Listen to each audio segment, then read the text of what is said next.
My experience as a child at the time was I was going through grief and I felt very alone and I felt like an outsider as I was growing up. Back in 2011, what happened was a lot of things in my life were contributing to eventually became. Things are going to be frightening. I just started school last week and I just feel like super uncomfortable. Mark, I'm honestly very touched. I'm very touched by that. Thank you for sharing that.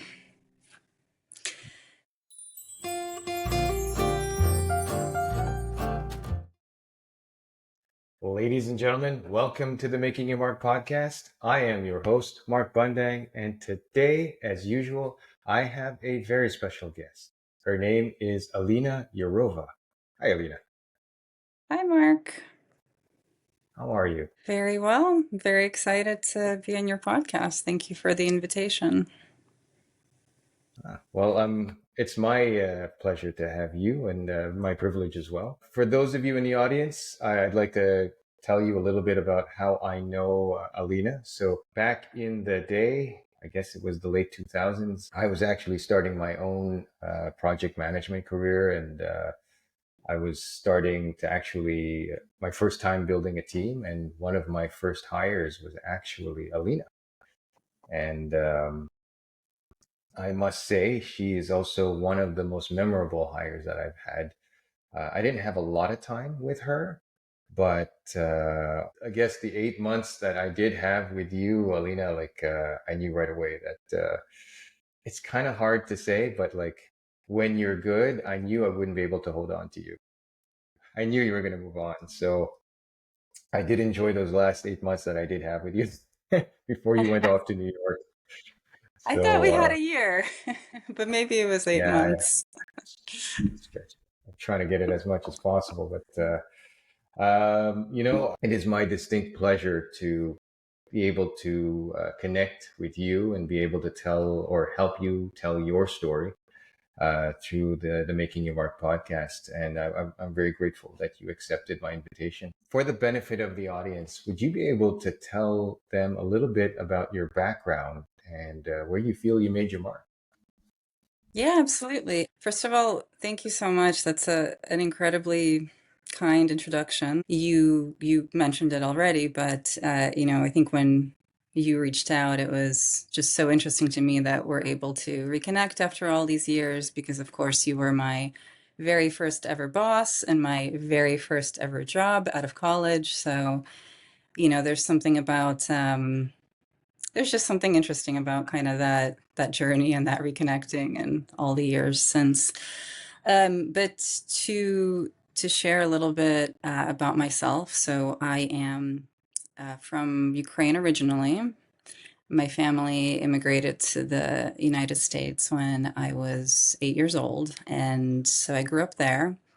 But for college, I actually went off to Canada. I went off to Montreal, where I spent 5 years, and where I started my first ever job, my introduction to the working world. Throughout the kind of number of years that have followed, I think that one common thread across everything that I've done, my interests, but also my professional life has been people or my fascination with people, why people do what they do at work, how do we organize teams, resources, etc., to get the best out of everyone and help them grow. And, I think, Mark, when you were a team leader at PSL, where we worked together, I think that was very much part of your philosophy as well, to bring out the best in people.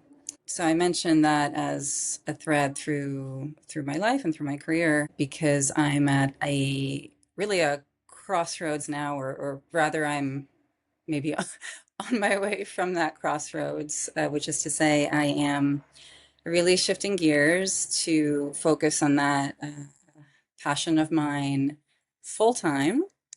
And I'm going back to school to become a therapist. And I just recently launched my coaching business. And about a year and change ago, I also moved to France, which is like another little part of the journey. So that's where I'm located now, and that's what I'm working on now.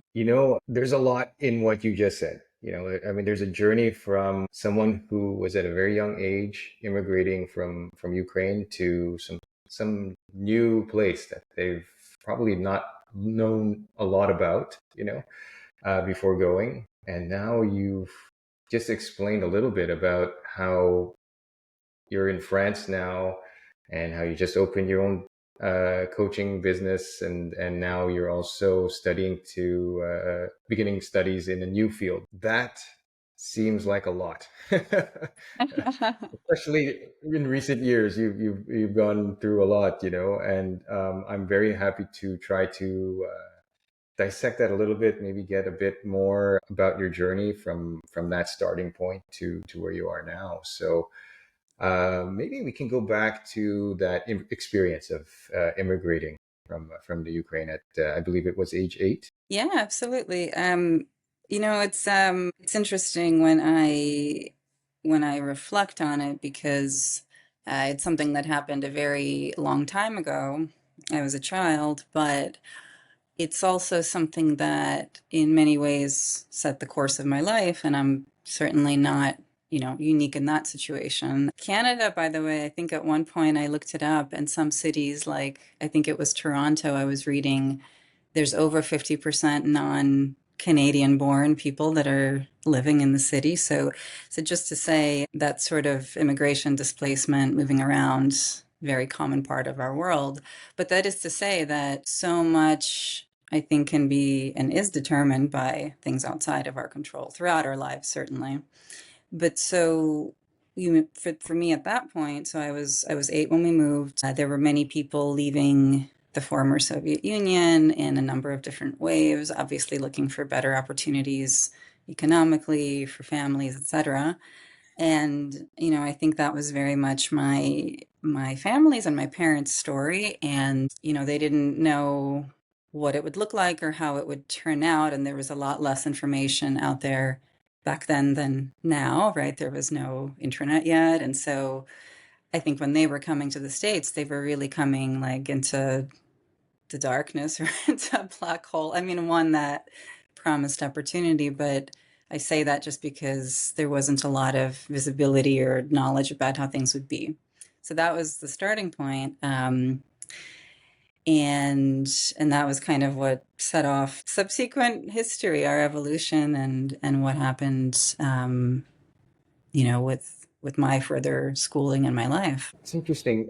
Why the States? I mean, you mentioned Canada. I guess maybe that's, I don't know if you recently looked that up or something like that about Toronto, but I guess what you mentioned also, there wasn't a lot of information back then or Mhm. access to information. Why the States? Well, I think uh, a little bit by chance, as so many things. So my father, both of my parents were scientists. My father was sending out letters to professors that were doing research in his field, which he was researching liquid crystals at the time. He sent a couple of letters. I know he sent one or he sent some to Italy. He sent some to the States. I can't remember about Canada. And in the end, this is the one that worked out. Okay, it's interesting. So, yeah, I can see what you being the product of two scientists, by the way. It explains a lot, I think. Definitely. I do know you to be a person, I mean, aside from this interest in people in general, and I think you're curious by nature as well. I remember our experience when we were working together. You asked a lot of questions, like a lot of questions. Really? Yeah, good questions, like rightfully so, especially when you're starting out at the age that you did, but I digress a little bit. I want to explore a little bit about what it means to be 8 years old and you're immigrating. Hmm. For you, I mean, that decision wasn't yours, right? I mean, that was, I guess, your parents, they drove that. How did you find out that you were moving? Well, we got on a train and then we got on a plane. So something like that. Well, my dad actually, he came earlier. He came 6 months earlier than us. It was to Philadelphia where he was offered the position. So um, I knew, I guess I knew he was leaving, or certainly I knew he left. Um, my dad actually, while he was already in the States, he sent me a gift. I was very into Barbie dolls, as many little girls are, and he found a Barbie doll with an outfit, a dress, where you could hold a piece of ice under like the hem of the dress, and then little hearts would appear. Which is a demonstration of liquid crystals, right? Like there was something in there that was reactive to cold, and then if you did that, her outfit would have hearts all over it. So that was maybe that was a further sign of what would happen. But eventually, 6 months later, my mom and I went to join him. And, I guess I would just stress that I think that the circumstances at the time all around, just not very much was known. So it wasn't like my parents or my mom sitting me down and saying, hey, our lives are about to cardinally change for forever, and this is what it might be like, because they didn't know. I mean, they didn't know if it was temporary or permanent. They didn't know what to expect over there. They had a couple friends, I think scientists, maybe engineers, that had immigrated to the States, so they heard like a little bit of information about American life. But no, that was kind of it. Okay. And what kind of attachments did you have to where you were living before you left? I think like any child, where I was my, entire world. Like I didn't know anything outside of it. I actually lived with my maternal grandmother back in Ukraine, which is really common, just in the sense that grandparents tend to be very involved, and my parents had a busy work schedule, so I lived with her 5 days a week, and I went to kindergarten and school near her. And then for the weekend, I would be with my parents, who weren't very far, like you could walk there. But that to say, I was very, very attached to my grandmother. I was very, very attached to, my world there. So when we did move, it was very, very difficult for me as a child. And as a child, I wanted to go back. I didn't want to be in the US. I kept saying, "Oh, I want to go home." So, it was a very challenging experience, and I mean, it was certainly a challenging one for my parents as well. Yeah, yeah. I guess you, like you said, you just got on a plane and then you got on a train, and then next thing you know, you're in the U.S. But then I guess the reality sets in, and then you're not seeing your grandmother who you saw 5 days a week. Now you're not seeing your I'm assuming she didn't come with you, right? So No, no, she stayed behind. stay behind. Okay, yeah. So yeah, that particular, I guess, if you were really attached to your grandmother, I can see how you would miss her a lot, and then that would kind of trigger a lot of, I guess, feeling. I don't know if it was feelings of loss or anything like that, but I can see that. And what were some of the challenges that presented themselves to you as you realize, as the reality set in that you were in this new place and you weren't really going to go back? Yeah, and you mentioned loss, and of course there was loss, and there is loss through immigration. There's loss through really any life change, and of course there's all of these different factors that influence it, like whether you had a choice in it or not, whether how supported you are, if you're a child or an adolescent or an adult or any other kind of circumstances or limitations that you have. So as a child, I processed it. Like as a child, you don't have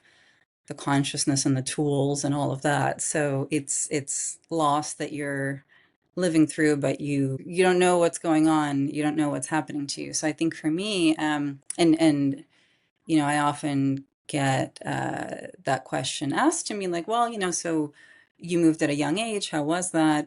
And I definitely think in retrospect, I can tell people something like adapting to a new culture at a young age. It taught me to be resilient or adaptable or whatnot. And that's true, but that's only true in the hindsight of like many, many years, and indeed, like maybe even decades.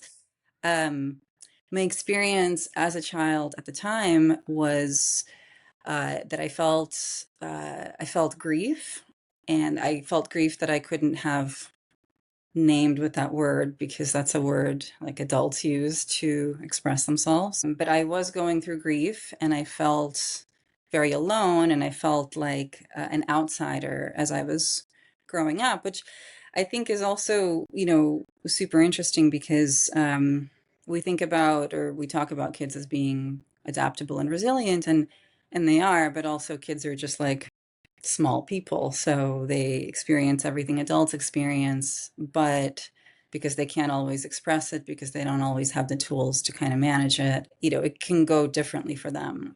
So I certainly experienced that loneliness and that outsiderness, even while for many years, growing up. When is the moment when you realize when it kind of turned around a little bit after, you know, I guess there's a point where you're kind of sad. It's more sad than it is happy because you haven't really acclimatized yet. And then eventually there's this moment, where it's Hmm. kind of the other way around, 51% as opposed to 49%.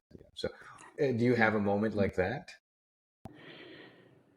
I think maybe once I got into high school, I don't know how this is for you, but when I remember myself in high school, it's almost like the a switch in the brain changed, well, which is called puberty. Well, we're suddenly you're so, like you're so distracted by other things, you're so into your social life. Maybe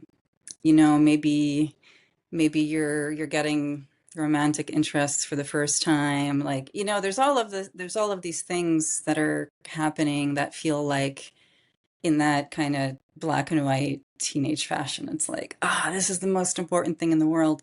So I think and I was in high school, so this was 5 years after we first came. I remember that being like, oh, I'm on my own island, and I'm so into my friendships, and I'm so into my other activities, and that's yeah, maybe that's the 51% or whatnot. Now, obviously, that was a long time ago, but is there anything from that 8 year old Alina that you see in 2025, Alina? Oh gosh, great question. Yeah, a lot. I mean, this is a little bit of an aside, but I always think of that. Have you seen the movie Bridesmaids? Yes, I have. Yes, I have. It's like one of my favorite. I don't know if it qualifies as a rom-com or what, but it's brilliant and it's genius. And there's this like really yeah, deliberately like awkward conversation between two of the characters where it's like, well, do people change? Yeah, we change a lot, but we also stay the same. But no, I think we change more than we stay the same. And they kind of like go back and forth, and it's this lovely kind of like passive aggressive exchange that just makes me laugh. But it's kind of both, right? We change and we stay the same. And I think you and I maybe commented to each other when we reconnected, because we did work together so many years ago, and we're both different, but then there's this absolutely recognizable common core. And I think that goes back forever. So at age 8, or before age 8, I mean, I was always really curious, and I wanted to go and find things out for myself and try them for myself. And, that's like what I was going to do.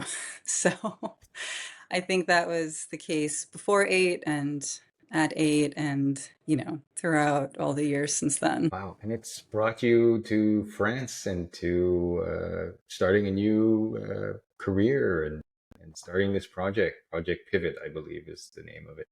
which That's we right. might get into. So I'm trying to find the link. So because there's this, I mean, there's obviously the 8-year old, and then there's the 2025 Alina, and somehow there's a transition into something in the field of therapy. Hmm.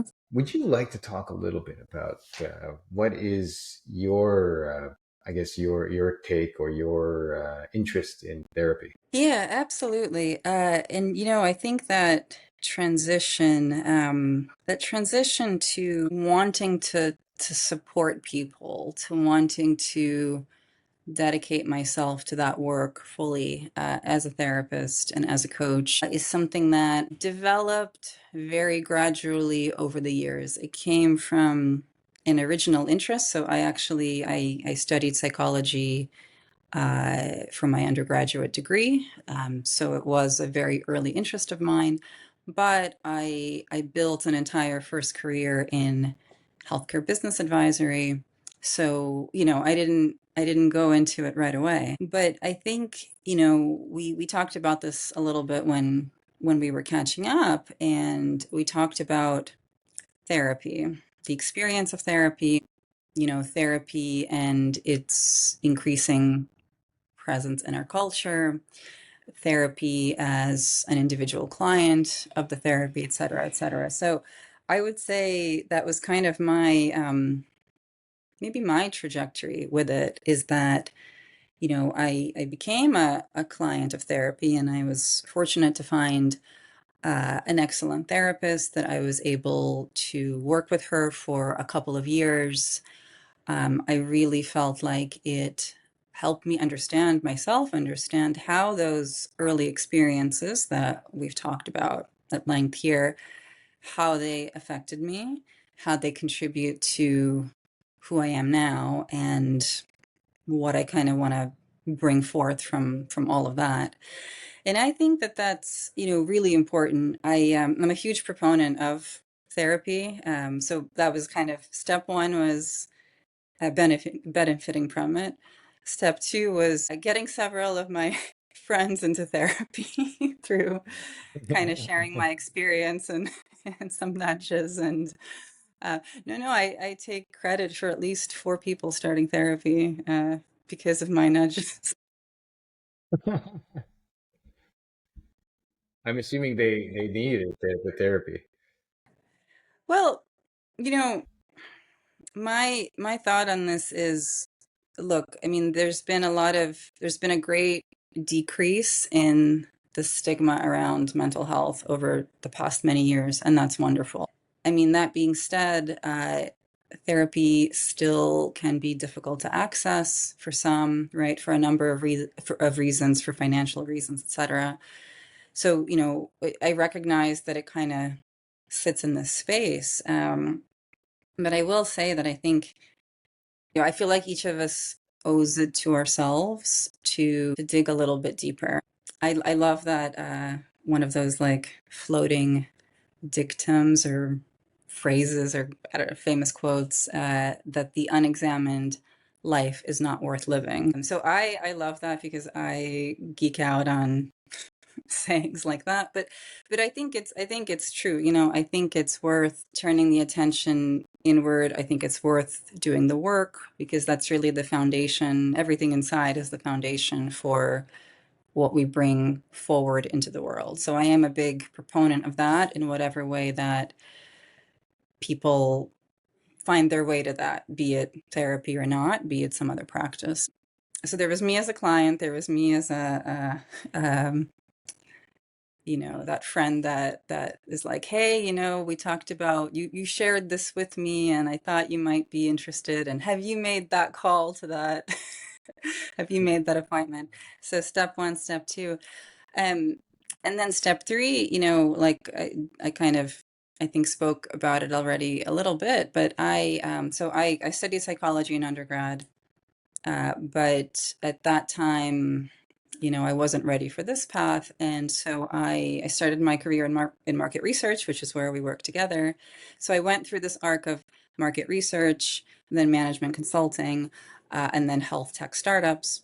within healthcare. So working with pharma, working with hospitals and health systems, and so it was always, it was healthcare, so it was kind of adjacent, and I I loved a lot about the path that I took through my first career, but I kept coming back to, well, I'm really interested. So once I became a team leader and once I had responsibility for building functions, I kept coming back to, well, I want to coach this person up. I want to help them grow. Being responsible for promotions and things like that was like a necessary part of the job, but the one that I liked the least. Like I don't want to promote or not promote someone. I just want to help someone develop and kind of grow into themselves. And ditto for teams and for cross team collaboration, which is super important in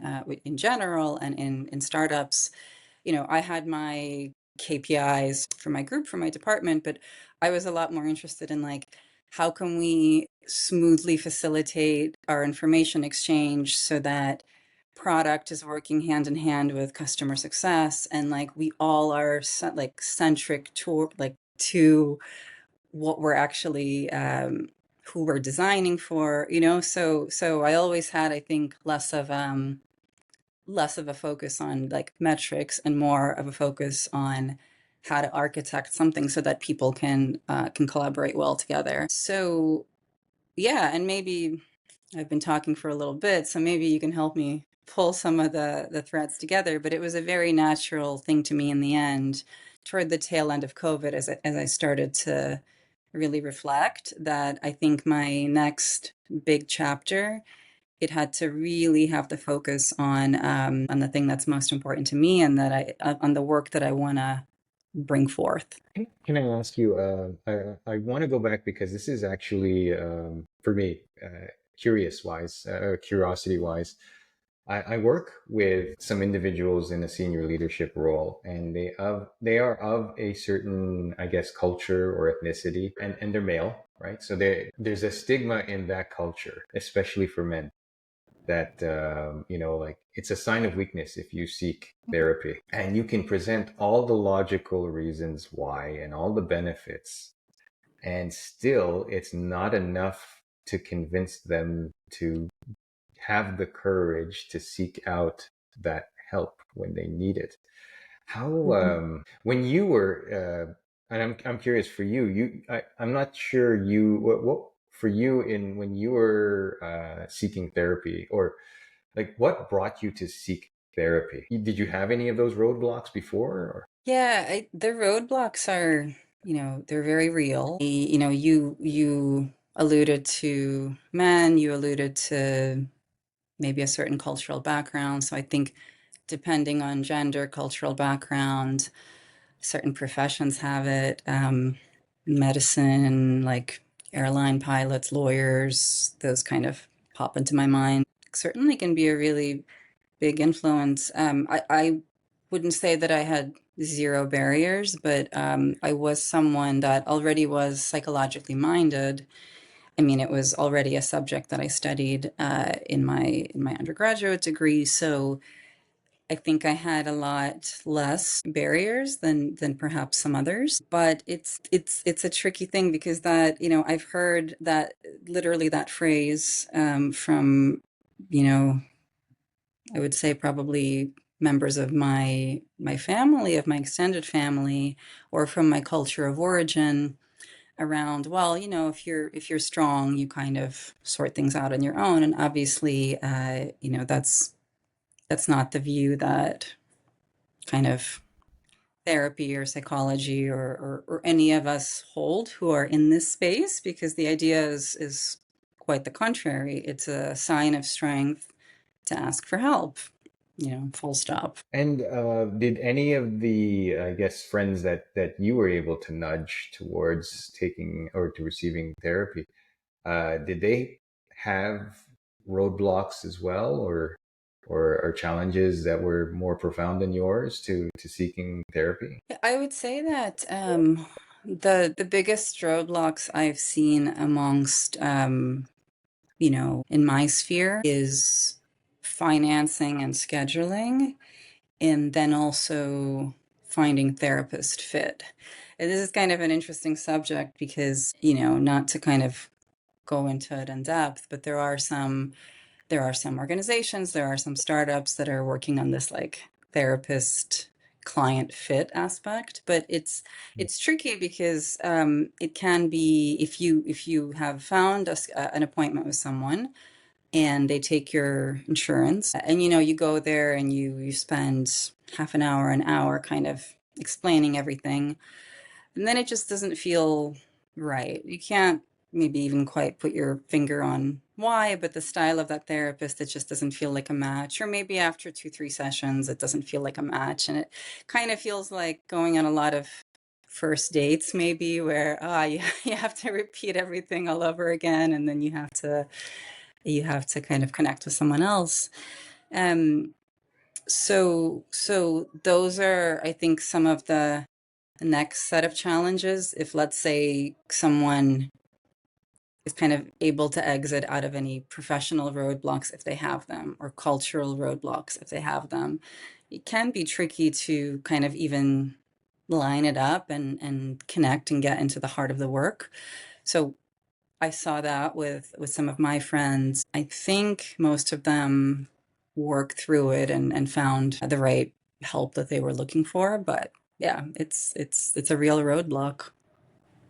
Yeah, yeah, certainly the finance one that you mentioned, that's probably one of the bigger reasons that, or first reasons that I get. Like it's the most convenient one too, especially for people who do have the money, but they still, and they need it, but they don't, it's the first thing that they throw. Mhm. It's not even the part where like, I don't know if that's, going to make me look weak. That's even a secondary excuse not to do it. I guess where I guess why I'm trying to ask you these questions is because on my end as well, like I have a personal experience with therapy as well. Back in 2011, my wife and I, we experienced a stillborn. Uh, so that and I won't, this is not my story, so I'm not going to get to. This is your personal story, but so I won't get too much into it. But what happened was a lot of other things in my life were contributing to what eventually became adaptive disorder, which is a Mhm. form, I guess, a lighter form of depression. But it was enough to make me quite dysfunctional. You know, I couldn't concentrate. I was tired all the time. I was irritable with my family and my 1-year-old daughter too. I wasn't paying attention. When I did, little things would irritate me rather than give me joy. And it at that point, I was so desperate to fix it. There were so many things that I was actually nudged by my cousin, and who at the time I thought was very like macho. Like I don't like I'm tough. Like I'm Gen X. Like we just take it, we push it down, we turn it into cancer or accomplishment. I've never heard that before. That's great. And and what happened was he actually told me, what, you're not any less of a man if you take it. You're actually more of a man if you get the help that you need to get better. So you can be better for your family. You can be better for yourself. And I won't go into the expletive he used, but he said, "Go screw the other people who have an opinion. It doesn't matter." So in my own journey, I or I I benefited a lot from therapy, and I still use a lot of the tools that I had learned during that time. And but I still have a hard time nudging people. Like they're either predisposed to it, which they will do, or they're like so predisposed against it that I can't nudge them at all. So Mhm. do you have an experience where like you couldn't get someone to do it, even if they needed to, and they had the means, but they chose not to do it. Well, I mean, first of all, I think it's fantastic that when your cousin was able to give you that nudge and you were able to hear him and you were able to benefit so much from that, even if maybe initially you had that barrier. That's fantastic. You touched on a lot of super interesting things in what you just said. I mean, it's a you can bring a horse to water, but you can't make it drink kind of situation, right? And I mean, each of us bears the responsibility for our actions and our lives. And so, I mean, only a person can effectuate change for themselves. They can ask for help, they can have great guides, teachers, therapists, whatnot, but it's you, right? Like it like starts and ends with you. And I believe that. And so, I certainly I would never insist with someone. I think it's something that you can suggest, you can offer. I mean, ultimately, and obviously, we've talked about the stigma decreasing, but still very much being present in certain communities, professions, etc. The change has to be cultural and systemic. I mean, I think about like if it was more integrated, right? And I mean, there are elementary school types of curriculums depending on where you are, where kids are taught about their emotions and like managing their emotions. I bring that up just as an example of there are many touch points throughout society where if psychoeducation was more integrated, then it wouldn't be this like totally out there thing of what do you mean? Do I have a problem? And I'm not weak, and do I really have to go talk to someone? But if it was integrated in bits and pieces, if as a child you learned, how to like name your emotions and maybe ask for, okay, do I want to be helped right now? Or I was reading an article on this, like I think a couple years ago, that like they teach kids like, do you want to be um, heard, helped, or hugged, right? Which is like a simple way of trying to give a child back agency and to identify the kind of help that they could use right now.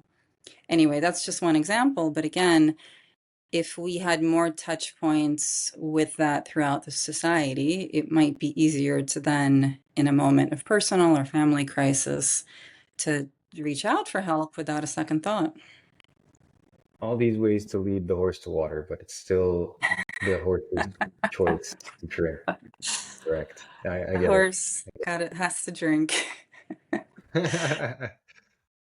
Okay. So my next question for you is, assuming that the horse chooses to drink, what was the change in your thinking that said, you know what, maybe I can help that horse drink? Mhm. Like what made you think that you can do it and be that provider of therapy? Yeah, so what's kind of like the ultimate nudge, or what's the ultimate Yeah. trigger, if you will? Gosh, I don't even know how to describe it. We talked about this a little bit here, and I think we also did when we reconnected earlier about some changes or some pivots being like a point in time, an immediate, and then impactful, and others being something that unrolls over months, years, sometimes decades.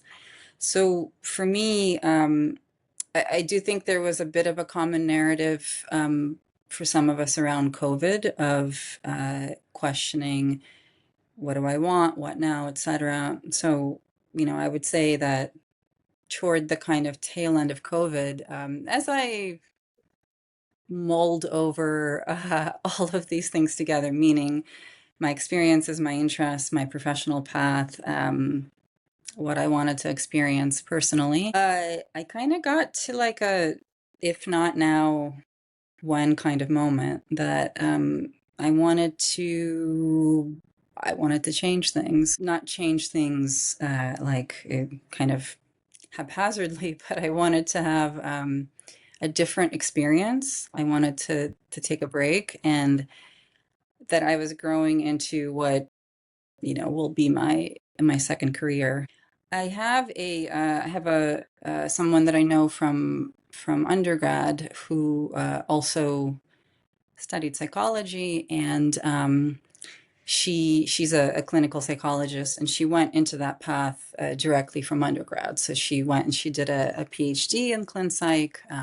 She did uh, I think it was like an internship or residency. And anyway, and she has had this career for some time now. And I thought of her just because, again, it was someone from early on. And so at the time, I called her up, we had a conversation. And I remember something really specific, which is that at the time I had grown a bit frustrated with my work. I think just because it was no longer kind of meeting where I wanted to go. And some people in my industry were also, kind of griping a little bit. And anyway, I at the time, so where I'm going with this is I asked her, "Hey, so tell me about what you do. Do you like it? How is it?" And she told me, "Yes, it is an honor to do this work." And I was like, it's not what I hear all around me right now in my daily professional life. But I bring that up because it was a moment that I remember. I also bring it up because, you asked me, how did I feel that I could do this work? And I just want to keep that perspective in mind because I think it was a very humble perspective. It was a service perspective. And that's what I would like to bring into this, to hold space for people, to help people understand themselves, heal, grow, and to do that to the best way that I can to facilitate their development. So hopefully, hopefully that is a needed service that reaches the right people. Well, I can certainly in that I guess close to a year that you and I worked together and our catch up conversation, and now I can certainly see, Alina, the values that you hold and the desire to be of service to others as well. I have no doubt that if you continue to pursue this, you will be very successful at it, and you will help lots and lots of people. Well, thank you for those very kind words again. That's what I do.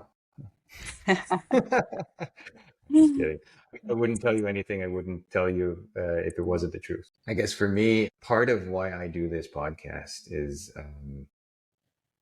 part of it is curiosity, which is what you and I share. Part of it is a genuine interest in other people as well. Like I'm fascinated by your story, Alina.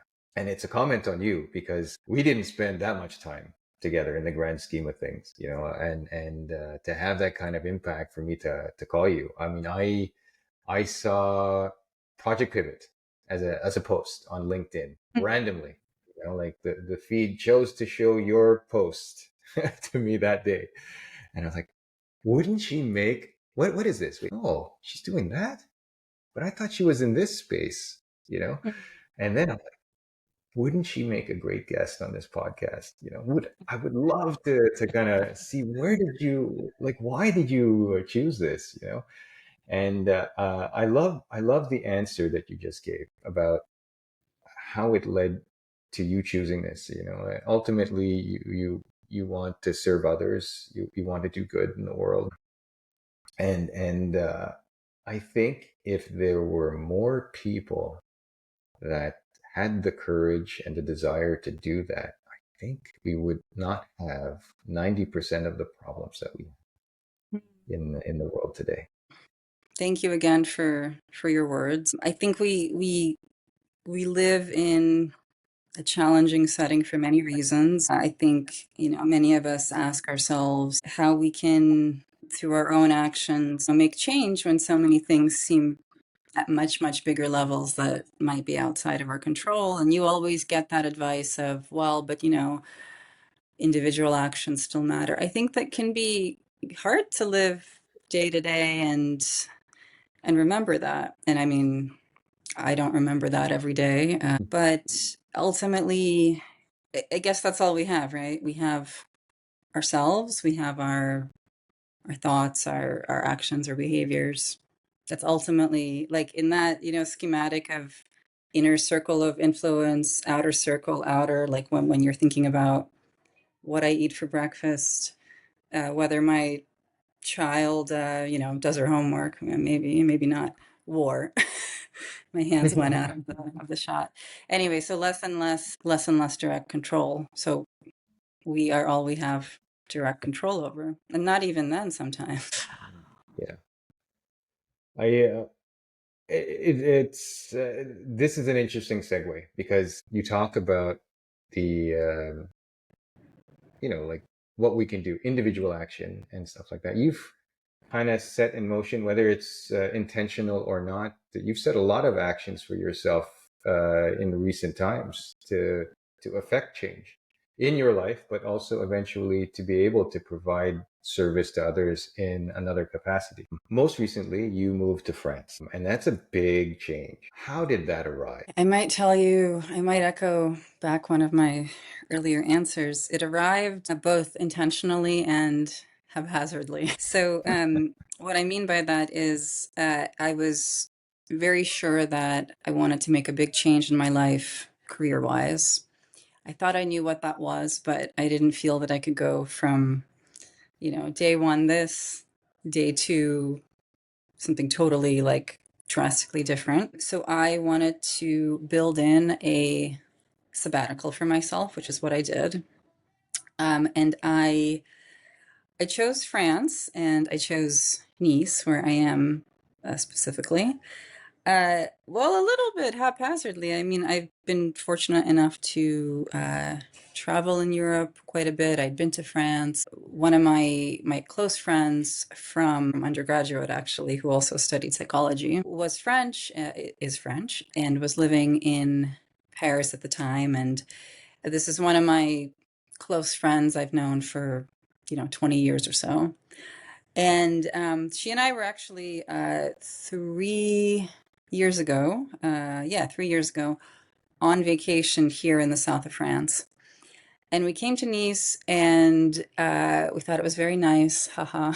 It was very, you could breathe easily. Sorry, I couldn't avoid that. I love You it. could I like, love it. As a dad joke guy, I love it. I yeah, love it. ultimate dad joke. But of course, it's by the sea. It's a mid-sized city, so it has that feeling of like you could breathe easily compared to like I don't know, a New York, Toronto, I don't know, Paris. I'll name some big cities. And so it really kind of started as a joke. She happened to be in a similar point in her life, thinking about her career and the place that she was living and thinking about a change. And we kind of started saying, well, what if we moved to Nice, And, COVID was still happening. It was like the maybe second part of it. And it was kind of one of those things that we said enough that you keep like saying this thing and you're like, haha, I'm joking, I'm joking, I'm joking. You're not really joking, otherwise you wouldn't just keep saying it. And I think it morphed into a little bit of like a self dare, almost like a back to that if not now when. And so my decision to uh base myself here, it didn't come in one day. So I came here temporarily. I fell in love with it. And I said to myself, well, it has the things that I value in terms of the pace of life, in terms of access to nature. That's something for years, I had been kind of seeking more, so access to the sea, access to the mountains. I found myself swimming, sailing, hiking, skiing, instead of just like sitting in bars drinking all the time, which was a big part of my life in New York. which is also great. I love New York. I loved my 10 years there. But I think most of the time I was drinking in bars with friends as opposed to some of these other activities. And so then I thought, well, look, and I did all my research around how I was going to reorient the part that required school, the part that didn't. And I thought over the months that, passed, I developed a really wonderful community of people and of friends here. And I thought I want to give it a shot, and I haven't been here globally for that long. I don't know how things will work out in the 5, 10, 20 year time frame, but I know that I love it now and I want to build on it. And so I thought I would just give it a shot. How I mean, there's excitement, there's joy, there's discovery, but there's also a lot of scary, like I imagine you've kind of uprooted your life. You don't have a lot of answers further out in the future in terms of like a 10, like you just mentioned, you don't have like some 10, 20 year plan, you know. How do you deal with those kind of emotions? Yeah, that's a fantastic question too, because I think this is really important to acknowledge that any change comes with a shadow side, if you will, right? I mean, even chosen intentional change. There's like this is back with the maybe the geek hat on. There's good research out there on like positive events, like for example, having a baby or getting married are classic life milestones that were measured in studies like that. The stress effect, like the health effect in that year of people going through these quote unquote positive changes can actually be like quite a big toll. So that's just to say all change has a shadow side. And I would kind of sit there and think, well, but okay, but what about my friendships back in the US? What about my parents? What about my professional connections? So that's kind of like thinking about what will happen to the things you leave behind. Then obviously there's the things that you're building toward in whatever it is that you're doing. And I don't have a good answer to that. I have another quote though. I have another quote from. So I was a tangera, a tango dancer for a number of years. I'm on hiatus at the moment, but it was something I pursued very actively for 7 years or so. And there's this lovely book written by an American woman, Sally, but I won't remember the last name off the top of my head, called Happy Tango. And it was about her experience as an American woman going to Buenos Aires, trying to like drop into the local scene and dance tango there. And so it was a book of advice for like outsiders trying to learn this thing and enter into that space. And there was a quote that really stuck with me, which is feel the fear, but dance anyway. So it's Mm, really all I can say. I mean, it's things are going to be frightening. Like I just started school last week, so I'm going through that particular, phase as I kind of enter my next like act here. And I just feel like super uncomfortable. Not with anything even in particular. It's not like the problem isn't going to a class and sitting down or anything like that. That's fine. But I think it's just like my whole body being like, what is this? This thing that you planned for and applied and researched and spent months like thinking about calculating the costs of da da da da. Now I'm there. There's day one that you walk into the class.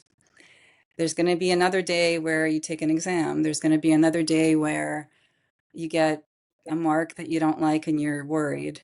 But then another day where you figure it out and you pull up. There's going to be a day that you get your diploma.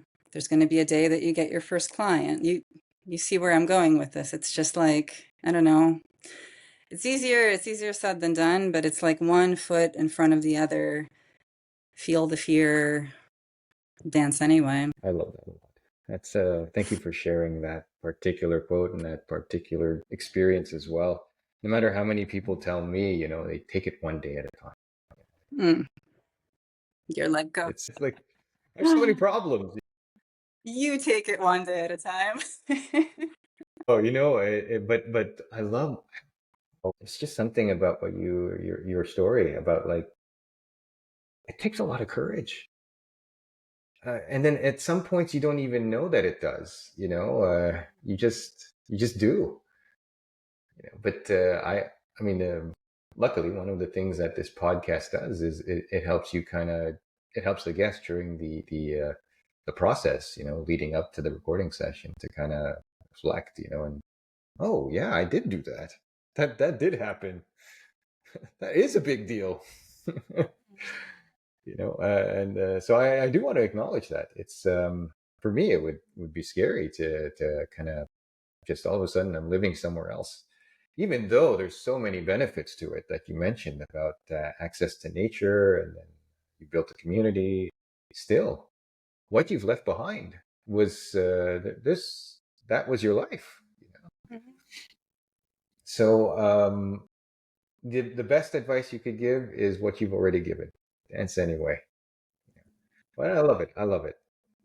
But I guess as we kind of close this off, I usually ask two last questions to my guests. The first one is, given all the experiences that you've shared today and the wisdom that you shared today, is there any overarching wisdom that you would like to offer the audience? Well, maybe I'll let that quote do the heavy lifting for me, but to just expand on that a tiny bit. This is a hard thing to do in practice, and people's paths are not linear. They're sinusoidal. Sometimes they're regressive. Sometimes they seem like they're leading somewhere. So it's messy. You don't always see clearly, but I think there is something to be said about trusting your values, following your curiosity. I think the point, and I want to share that because I genuinely think people should get out there and go do things, whatever it is that they want. It doesn't have to be something as big as moving to another country. That's something I wanted to do, but someone else could be like, well, no, I'm good where I am. And that's great. Stay there, but there's probably something else you want to try. So just trust, I guess, yourself and that instinct enough. You're going to have to figure out details along the way. And I think that's the important thing. I think sometimes when I have worries and I think about the future, and like I said, a lot is not set for me. I don't know how it's going to work out. But I don't think that's the point. However it works out or not, I would have done this, if that makes sense. Absolutely. Absolutely. The last question I ask is, if someone watches this or listens to this and is compelled by your story and wants to reach out to you, how can they do that? Ah, I'm I'm available. I'm reachable. I guess email is probably the best way, or LinkedIn. But yeah, I don't know if you post contact information, but I welcome conversations with people in general. You alluded to it, but my coaching business, Project Pivot, it's about helping people and teams at inflection points transform in a way that's meaningful for them. I'm interested in having conversations with people full stop, whether they do the transformation or not, whether they work with me or not. I'm genuinely interested in just hearing people's stories. I'm happy to share more about specifically what I did. I had some folks reach out to me from within my industry, just like, hey, can I pick your brain? So you feel free to share my email, and people can reach out. You mentioned Project Pivot. Is there a website that you have? Yeah, so it's called Project Pivot, and then the website is just projectpivotcoaching.com. And so you can find everything about it there. You can find a little bit more about me there. Hopefully, it's easy enough to remember, but there's also a contact form there, so anyone can reach out to me that way. Perfect. Usually, what I do is I put it in the description of the YouTube posting and in the Spotify as well, wherever Mhm. it's posted. And for sure, there is social media promotion of your episode when it comes out, so they'll definitely know where to find you. I Well, guess. great. Perfect. I'm gonna change gears just a little bit. Usually, I close it off here, but I want to share something, and it's a bit of gratitude to you, Alina. There's one memory that I have. It was towards the end of your tenure. Okay, so in the year that you joined us, it was 2008, and Mhm. I think by the time Christmas had arrived, you were headed to New York. Okay, like I think that was already like you would join the New York office. Okay, I think that's what I remember, and you can correct me if I'm wrong. But the memory that I have is, we were working late as we usually do at PSL, and Please stay late. I remember that day was like you and I especially were. I think we were like one of the last two in the office. So you had um, and you knew that I love coffee, I like to drink coffee. So you actually snuck a moment in where and I don't know if you remember this, but you gave me a gift card for Starbucks, a Yeah, I $10 remember gift that. card. Remember? Yeah, and it had that little in the Christmas Only pouch. $10. That's rather cheap of me. But in 2008 dollars, so inflation rear adjustment. Oh my god! Listen, like I didn't have a lot of money at that time, so $10 was a lot for me, I'm just to kidding. spend on a coffee budget. So, and I think you were at the start, right? So I don't think you had a lot of money either. So I know, I know that one moment when you presented to me and you greeted me, like you actually thanked me. I remember you thanked me for I guess whatever I did for you that year, and that moment stuck with me up until now. It's one of my favorite memories from my professional life.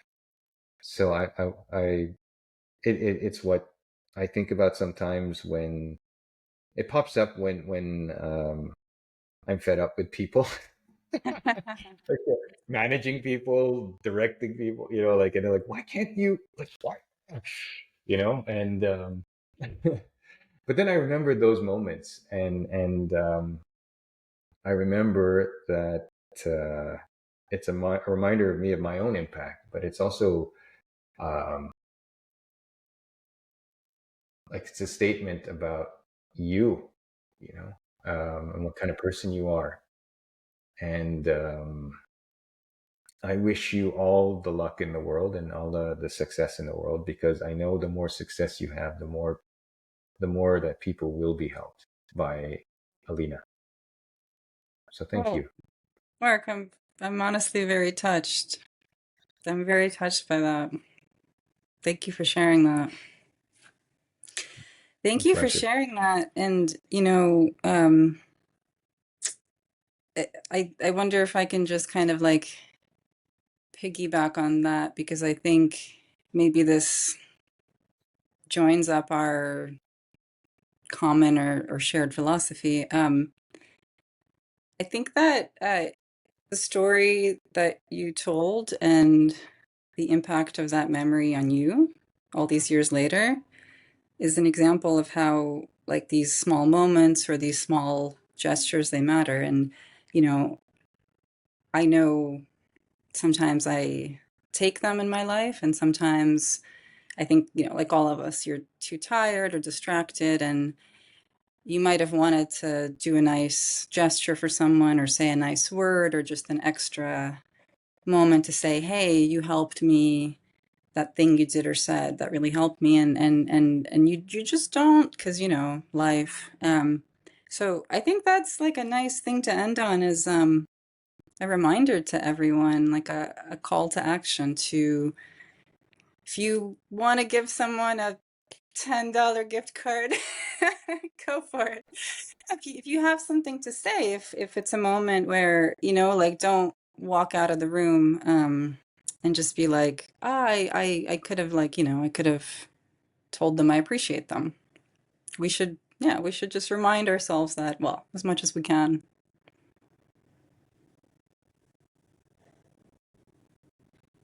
Thank you, Alina. Well, thank you again so much for the opportunity here to be on and to talk to you. This was fun. I guess if the podcast is still going and you're well into your career, I'd like to invite you for another one eventually, if you'd be Oh willing. yeah, sure. Part two. How did it all turn out? Yeah, I'm all for it. I love it. Okay, great. So, for everyone out there, thank you for watching, and I hope to see you on the next one. Take care. Bye. Hey, thank you very much for making it this far into the podcast. I really appreciate it. And you know what? We're not new anymore. We've got a couple of seasons under our belt. But I do want to say that we still need your help in trying to grow the audience. So if you can, please comment, please like, please subscribe to whichever platform that you are watching this video in. So thank you. Have a good one.